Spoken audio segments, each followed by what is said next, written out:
উঠা যায় না। এটার সাথে আমাদের দেশের প্রো ইন্ডিয়ান যারা ব্যবসায়ী আছে, যে সরকারগুলো আছে, তাদের একটা আঘাত থাকাটা অস্বাভাবিক কিছু না। তারাই চায় না আমাদের দেশে চামড়া শিল্পটা মানে আরো সমৃদ্ধি অর্জন করুক এবং এর মধ্য দিয়ে আমাদের আলেম ওলামারা অর্থনৈতিকভাবে স্বাবলম্বী হয়ে উঠুক, এটা তারা চায় না।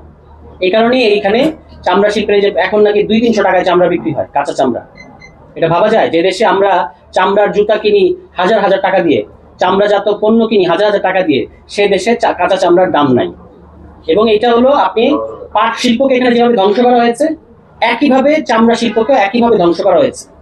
পাট শিল্প আমাদের দেশে আমরা কাঁচা পাট রপ্তানি করি, কিন্তু এখানে পাট শিল্প নাই, বা সমস্ত কারখানাগুলোকে বন্ধ করে দেওয়া হয়েছে। একইভাবে আমরা কাঁচা পাট, কাঁচা চামড়া ভারতে পাচার হচ্ছে, চীন হচ্ছে নামমাত্র মূল্যে কিনে নিয়ে যাচ্ছে, কিন্তু আমরা বিশ্ববাজারে ঢুকতে পারছি না।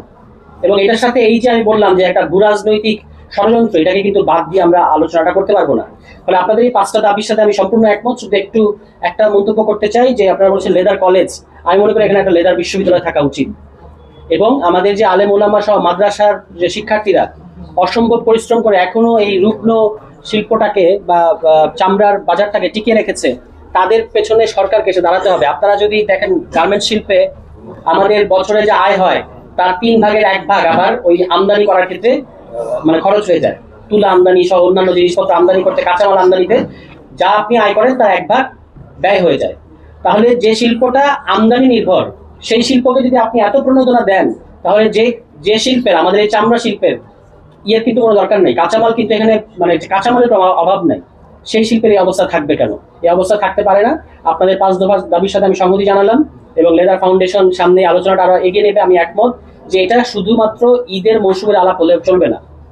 সর্বশেষ একটা কথা বলি, এই যে এখন তো চামড়া নিয়ে আপনারা আলাপ করছেন, আরেকটা জিনিস খেয়াল করে দেখেন যে পশুর হাট গুলো যে বসছে, এটা কিন্তু সরকারের, আমাদের সরকারের রাজস্ব ঘাটতি আছে। রাজস্ব ঘাটতি থাকলেও তারা ফ্যামিলি কার্ড, কৃষক কার্ড, হাবিজাবি কার্ড তারা দিচ্ছে, কিন্তু রাজস্ব ঘাটতিটা কিন্তু থাকতো না যদি আমরা এই চামড়া শিল্পটাকে 10 থেকে 15 বিলিয়নের ডলারের একটা শিল্পে পরিণত করতে পারতাম।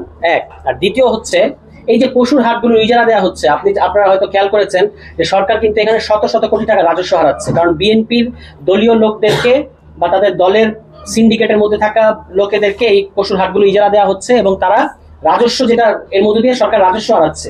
শুধুমাত্র কেরানীগঞ্জের একটা পশুর হাটে 2 কোটি টাকা রাজস্ব সরকার কম পাচ্ছে। এবং আমি 100% নিশ্চয়তা দিয়ে বলতে পারি, সারা দেশের পশুর হাটগুলো যদি আপনি জরিপ করেন, দেখবেন প্রত্যেকটা গরুর হাট থেকে 3 থেকে 4-5 কোটি টাকা করে সরকার রাজস্ব হারাচ্ছে, এই যে নিজের দলীয় লোকদেরকে, দলীয় ক্যাডারদেরকে এই ইজারাগুলো দেওয়ার মাধ্যমে।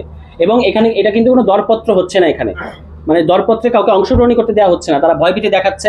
ইউএনওরা, আপনি যদি কথা বলেন, ইউএনওরা বলবে ভাই আমরা এখানে মারামারি চাই না, ওরা নিয়ে যাচ্ছে, ওরা নিয়ে যাক।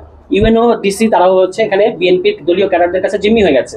ঢাকা শহরের এমন একটা ইজারা নাই, এমন একটা পশুর হাট নাই যেখানে বিএনপি দলের লোকজনরা প্রায় জোর করে এই পশুর হাটগুলোর দখল নিয়েছে এবং সেখান থেকে সরকার কোনো রাজস্ব পাচ্ছে না, তারা বেদার চাঁদাবাজি করছে। এইভাবেই কিন্তু তার রহমানের পরিকল্পনাই হচ্ছে, এটাই তার সেই মাস্টার প্ল্যান যার মধ্যে